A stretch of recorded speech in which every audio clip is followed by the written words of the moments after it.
Commodity market से जुड़ी हर खबर सिर्फ न्यूज मार्केट्स 24 पर। खबर काम की।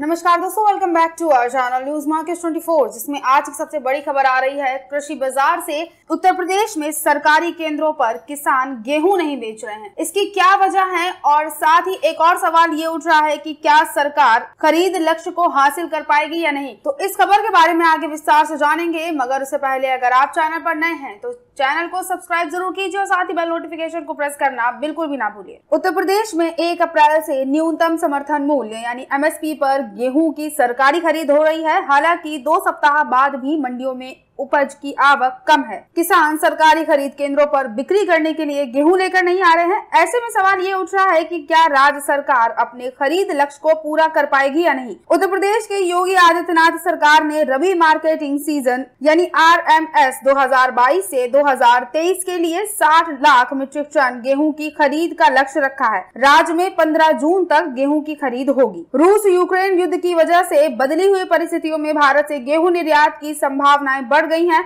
निजी व्यापारी और आटा मिल वालों ने किसानों से बड़े पैमाने पर गेहूं की खरीद कर रहे हैं। इस बार गेहूं का समर्थन मूल्य 2015 रुपए प्रति क्विंटल है, लेकिन व्यापारी और आटा मिल वाले किसानों को एमएसपी से अधिक भाव दे रहे हैं। किसान अधिक भाव की चाह में खुली मंडियों में गेहूं बेच रहे हैं और बढ़े हुए दाम का लाभ उठा रहे हैं। किसानों का ये कहना है कि पिछले साल के मुकाबले गेहूं की एमएसपी पर 45 रुपए की बढ़ोतरी हुई है और ये फिलहाल 2015 रुपए प्रति क्विंटल है, लेकिन रखरखाव के नाम पर 20 रुपए प्रति क्विंटल की कटौती हो रही है। ऐसे में किसानों को 1995 रुपए का भाव मिल रहा है। वहीं खुले बाजार में किसान 2030 से 2050 रुपए प्रति क्विंटल के भाव पा रहे हैं। यही वजह है कि राज्य की प्रमुख मंडियों में आवक कम है। खुले बाजार में किसानों को एमएसपी से बहुत ज्यादा भाव नहीं मिल रहा है, लेकिन वे मंडी जाने से बच रहे हैं। किसानों ने बताया कि डीजल की कीमतों में बढ़ोतरी की वजह से मंडी तक जाने का खर्च काफी बढ़ गया है। वहाँ इंतजार भी करना पड़ता है, लेकिन खुले भाव में व्यापारी और आटा मिल वालों को बिक्री करने में इस प्रकार की दिक्कत नहीं है।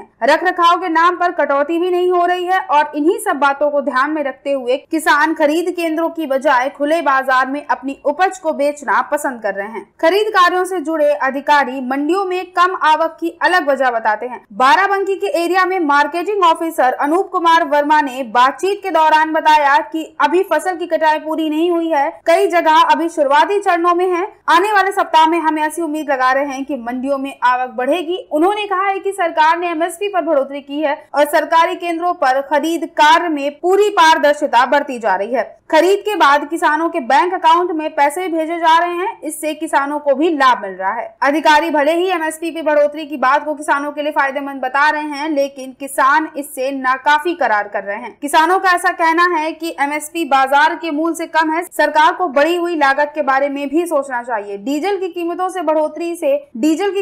बढ़ोतरी से जुताई से लेकर सिंचाई और कटाई तक सारा काम महंगा हो चुका है। तो ये कुछ वजह है जिसकी वजह से किसान सरकारी केंद्रों पर गेहूं बेचने को तैयार नहीं है और साथ ही गेहूं की जो एमएसपी है वो बढ़ने का आने वाले समय पर बाजारों पर किस तरह का असर पड़ता है, ये जानने के लिए हमारे साथ जरूर जुड़े रहिए। और अगर आज की खबरें आपके लिए यूजफुल हो तो लाइक जरूर कीजिए और अपना फीडबैक हमें कमेंट सेक्शन में जरूर दीजिए। मिलते हैं आपसे अगली खबरों के साथ, तब तक के लिए stay healthy, stay safe. Thanks for watching bureau report news markets 24।